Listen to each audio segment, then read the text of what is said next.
How do you go from this to something like this? When I made my basic anatomy video, I thought it was a trivial upgrade, but it turns out it's not, and a lot of people struggle turning boxes and cylinders into more organic forms. And I skipped that part. I completely skipped it, my bad. I just said, draw a drumstick form or draw a vest form, assuming everyone could do it. So, to amend for my sin, today I will show you 2 foolproof ways to approach body form construction so that by the end of the video, you will have the key to get out of box hell. Let's start by taking the male chest as an example for construction. So what do? We cry. No, we model the chest. In this case, we add some stuff and chisel out other stuff. So to start with, we take kind of like a 2x1 rectangular box, basically the one you would use as a chest replacement if you were to draw a simple mannequin. We add a cylinder on the very top and we remove the excess that would spill out from the cylinder just at the top. Then we slant the back a little bit.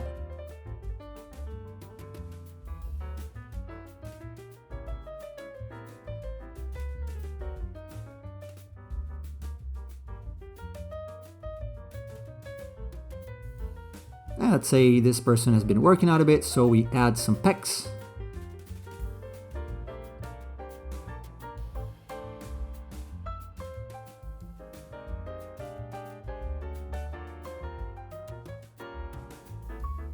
Then obviously, because an actual chest is not this corner-ish, we chamfer the corners a bit, so it's like we remove the spiky part of the corner, and then we round everything out to make it look even more organic.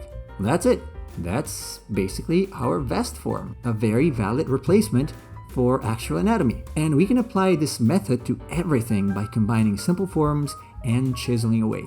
For example, for the drumstick, for forearms and lower legs, we can combine a blob with a box, curving everything according to the gesture underneath. So if I have this sort of gesture, I draw a blobby form on top and a slightly curved box for the other end, and then simply slowly merge them. That's it. But if this triggered you for being too perspective-ish, let's try another approach. Okay, so this is a little more sculptural and uses blobs. It's actually what they did initially, though honestly now I'm thoroughly convinced the modeler approach is the best one.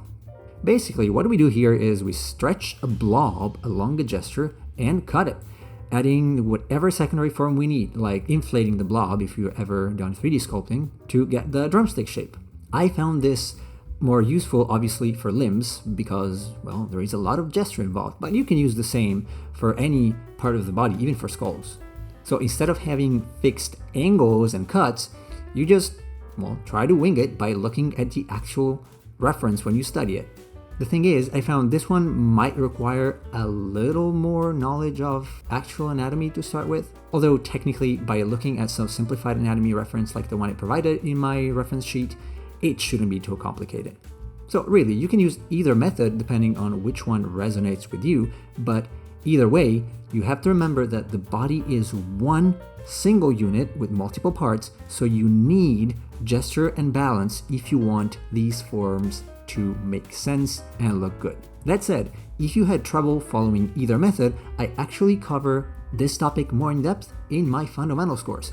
That doesn't go into actual anatomy, but it helps you understand 3D space and how to build forms that feel solid. If it sounds like what you need, then take a look at the link in the video description or the one that should be on screen right now. But that's pretty much it. Hopefully, at least one of these 2 methods resonated with you and you have another tool to level up your drawing game. As always, if you found anything useful in this video, leave a like and subscribe. Thanks for watching. Take care.